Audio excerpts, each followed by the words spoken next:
The following story has been brought to you by StoriesToInspire.org. Everything's from Hashem. Everything that happens to us is from Hashem. I'll share with you a story that happened in Orlando. Ready, Chavra? Stories happen everywhere. You just have to open up your eyes. So 2 Sundays ago, we were in Orlando with the family. It was a very beautiful few days to get away, to spend time with the mishpacha. And we go to Magic Kingdom. We go to Disney World. And I happen personally, I love Disney World. I'll be honest, I love Disney World.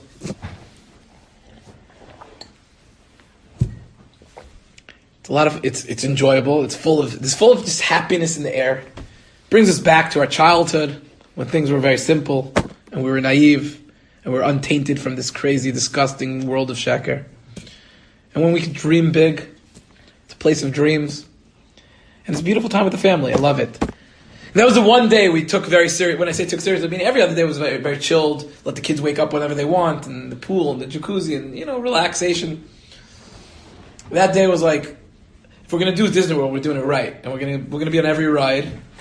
And maybe in Yavin we had different systems I could talk about later, not for the recording, but to make that happen, we make it work. And Lamaisa, we're gonna do Disney World right, so we're gonna get there mamish 9 o'clock in the morning. That's when it opens. Be there and be able to get and we did it. And we were there. Mamish, the kids woke up with the kids early and got there. And you got it. It's all avodah to get there because you have park and then the monorail and And we went on every single ride in the park. Don't worry, we didn't stand on one line, but that's another story. Lamaisa, every single ride in the park. Some rides twice, and it was great. It was a very beautiful day. Beautiful mincha ma'ariv behind the castle with Ali Yidden. But it's a long and exhausting day. And the end of the day, 8 p.m. We're in the park. We park for 8:30. By the time we get in, it's not till you monorail. We left the apartment about 8 o'clock, maybe 8:15. The house, and it's 8 o'clock at night. They have this grand finale of the day fireworks show. You guys have been? I'm sure you guys have been, right? It's awesome, amazing. Over the castle, and they have all the Disney films, laser images on the castle, and the music play in the background, and it's mamish, this crazy emotional moment. And even if your day was only okay, you leave there like this was the greatest day in the world. They know how to do it right, and it's awesome. And you're there with your family, and it's that family moment, and everybody's crying, and it's okay. Okay, maybe not everybody was crying, but you get what I'm saying. Lamaisa. I'm an emotional guy. I start tearing up at these things, Most people don't. But Lamaisa, so, okay, then it goes on. It's 15 minutes long probably. And the minute's over is the biggest rush in the world to get out of that place. You had the best day ever, but but you got to be out of there as soon as you can. Because first of all, as Jews, we're starving. Because you eat, but you snack and you eat your tuna fish sandwiches and you cookies and crackers and because even though they have kosher food these days, but it's the double wrap plain food. That's only good on an El Al flight. You don't eat that any other time. It's just and. It wasn't such a warm day, so you didn't even do ice cream. Whatever it was, you're starving, you're exhausted. It's time to just get into the jacuzzi. You know what I'm saying? That's it. That's the thing. So, but you have to take that monorail back to the parking lot. Or there's a ferry, but the ferry takes 20 minutes. The monorail's 5 minutes. So everyone's going to the monorail. So we go to the monorail.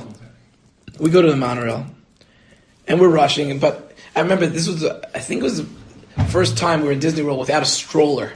Usually we're also with a stroller. That's a whole avodah.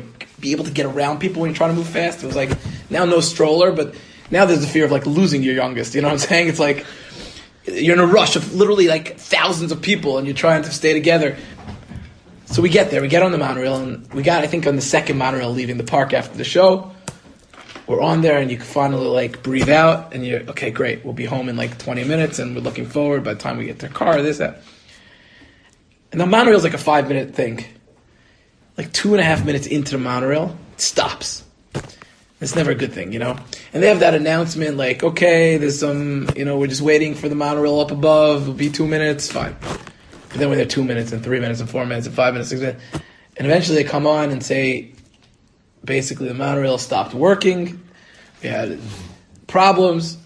We're taking you back to the Magic Kingdom. That's like the last thing you want to hear.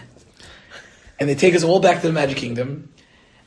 And now it's already like 8:30 at night. And you're like, again, exhausted, starving. And they tell you the only way to get to your car now is on the ferry.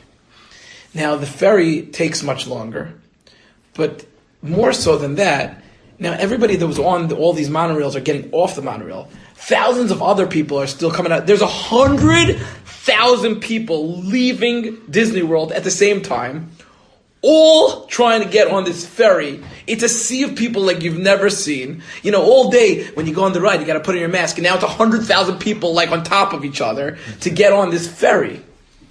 And the ferry itself takes forever. And I'm thinking it's going to take 10 ferries till we get on one. And we're going to be here, and I should have brought my tefillin. You know, like, it's like, literally.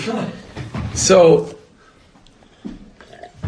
as I'm getting off the monorail, my family's coming, and I see, like, this sea of people. Like, more people than I've ever seen. Like, you know? I say, I'm not going there no matter what. We'll swim the ocean. We'll do... So I decide... Here's what I decide. I decide... There were buses, but the buses wouldn't take you to the parking. The buses only go to the Disney resorts. If you're staying at one of those, you know, like the one the monorail goes through, and like the ones that, like, I don't know, us Jews don't stay at much because, you know, it doesn't pay when you're eating kosher food and you want a house and you want a pool and whatever. But like, so the resorts, right? So the buses go to the resorts. So I say, you know what, we'll just go on one of the... And there's no one going to the resorts. Everyone's going on this ferry. I tell my wife, we're going to the buses. She's like, but we're not in the resorts. I'm like, we just got to get out of here and we'll figure it out. But where are we going to go? I'm like, don't worry so much. We're going to go. So we go there, and there's a guy like directing people to the different buses, which resort you're on, because there's like 30 resorts also.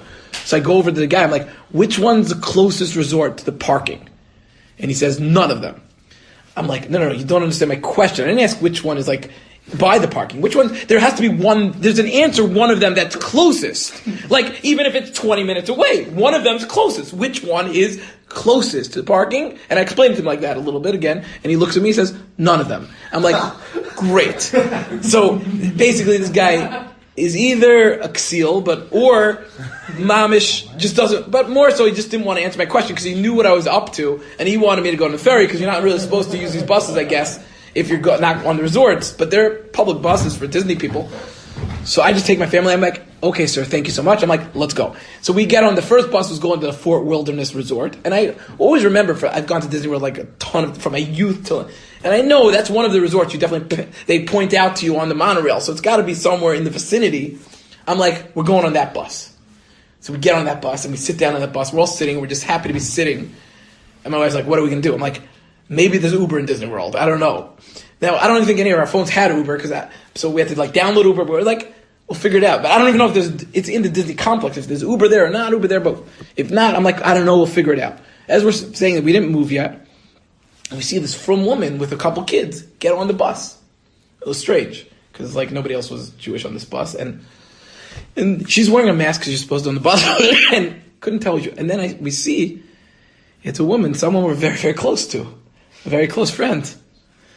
Name's Amanda Waltuck, and we see, and my wife's like, Amanda, what are you doing on the bus?